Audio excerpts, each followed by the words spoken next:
Hello, namaskar. It's today is the 18th of October.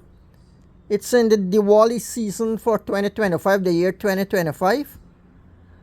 And there's so much excitement. People are cleaning their house. People are decorating. People are cooking in a festive mood.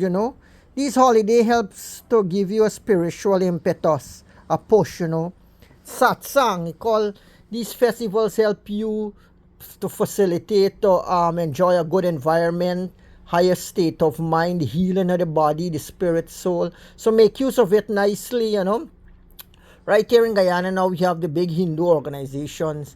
They're organizing Bharat Siwashram Sang, which is from the Kovanjan area, known also as the Kovanjan Ashram. They're doing something. I think the Chinmayananda Mission in Monrepo is doing something. So you can all facilitate, make good the holidays, go for satsang, recharge, and go out back to work strong and healthy. Now, this festival is based on Mother Lakshmi. She is revered a lot, because she represents the goddess of light, good fortune. Light is Lakshmi. Festival of lights. So I don't know, they use Lakshmi a lot. And associated with Lakshmi and the Navratra program are young children that are known as Kumari. And in this book here, I found a very good passage why Hinduism or why the yogis, not only Ananda Marg or Self-Realization Fellowship or the Bihar Mat Ramakrishna Vivekananda Mission, but yogis everywhere, almost all organization, even the Brahma Kumaris also, they speak about the Kumaris. Incidentally, you would know that the Raj Yoga Prajapita Brahma organization, it is named after Kumaris, where the women, the young lady, just try to lead a Kumari life. Now, why is this so important? I was reading this book here by Vishuddhananda Paramhansadi. If you read autobiography of a yogi, you will see Yogananda met him there, the perfume saint, I think. He was listed as a perfume saint. Now, this is a whole book that he wrote here. A book about him, rather. It's not he wrote the book. The book was written by one Mr. Nandalal Gupta. Nandalal, not the Attorney General. This is Nandalal Gupta. Gupta as in Aravind Gupta. Now, we're going to see what he's told you about the Kumari worship.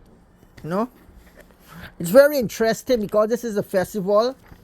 The festival, they speak a lot about Kumaris and young girls are associated with the Navratra, the Diwali. And so, because it's Vedic, the Vedic influence is very strong in the Diwali fest. So I'm going to read here what Mr.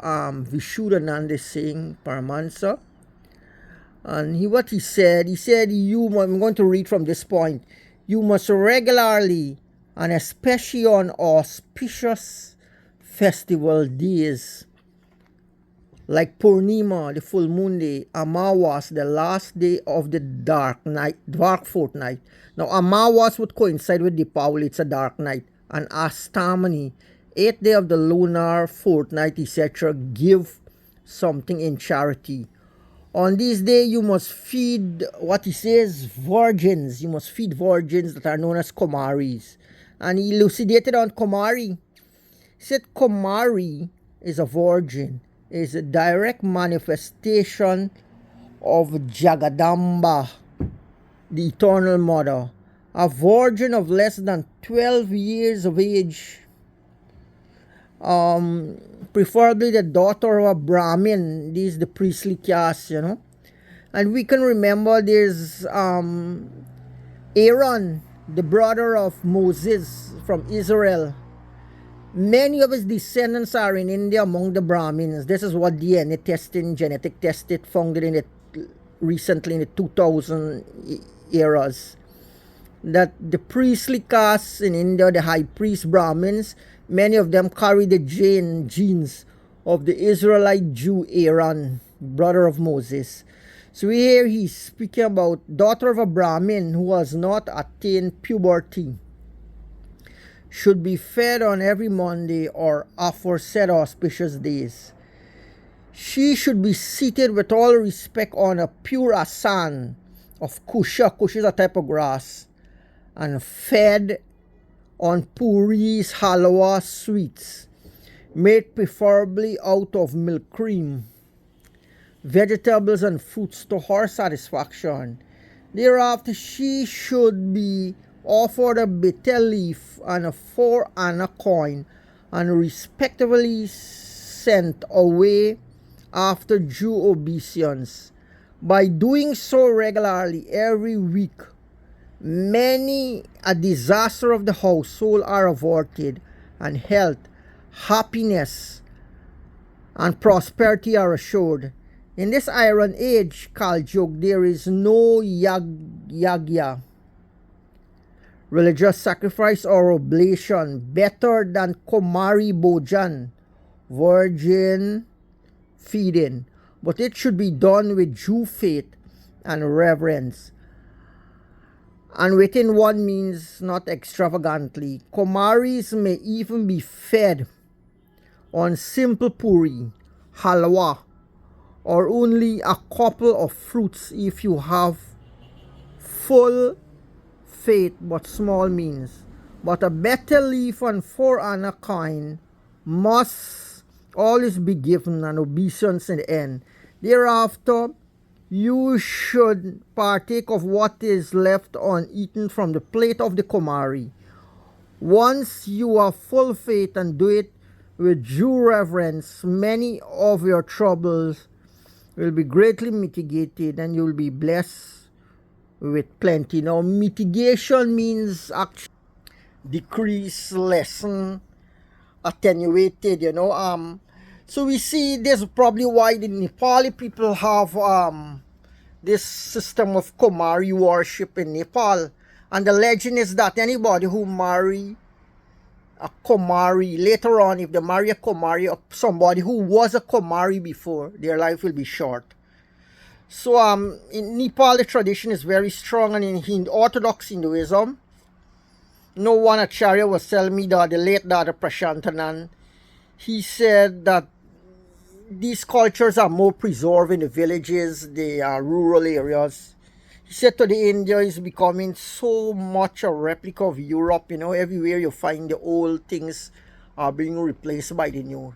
But he said, so I guess in those villages, in those areas, if you want to make reference or to investigate or research the Kumari Puja, you might find them more in the Orthodox places, So people wonder why Hindus place a lot of emphasis on chastity and good conduct and righteous behavior. So this is one of the values or the ethics that they value a lot. Not like in some places people they just violate, they don't have respect for it. But in India, for example, and I know the Catholic mission also, chastity, virginity, Kumari Puja, these things are sacred, they are essential for the betterment of your society, of your country, of your village. Avoid disasters, natural disaster, hurricane, monsoons, earthquakes, tornadoes. So people, I remember when I was in Thought Farm at Richard Ishmael, my math teacher, Mr. Clifton Ramatar, he was saying that people emotion has a direct correlation with nature. You see, if you watch the movies, you'll find when people sad, the water would splash up, would rise, the waves, the rain, and so the trees would sway. I remember that clearly.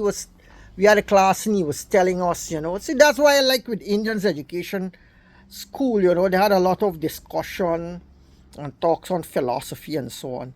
So here we have a very good case of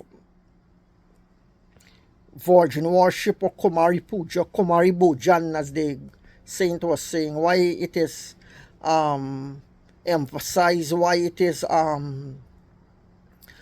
utilized so much in Hindu households, Right here in the West and like in the Caribbean, and so people don't know about these things. This is a new world. These are people bring their cultures from different motherlands, whether it's from China or Africa or India or Middle East or Pakistan or wherever. But the culture and they don't have a history or a reference point that they can go back to to see how they can deal with social events, natural events, catastrophes, disasters. So these ancient civilizations do have a lot of knowledge in their books, in their wisdom, that we can use to make our lives easier, you know. So here's one I read for you. I hope during the festivity of Diwali, it can be of some use, it can be of some inspiration, and some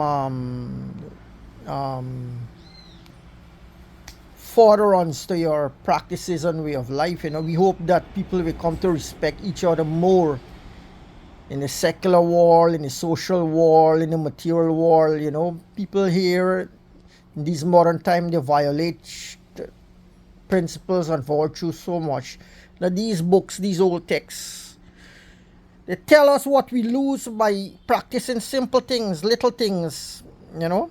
They go very far, they take you very far, they give you so much in return. Like what the guru say, take one step to God and he will take 20 to you.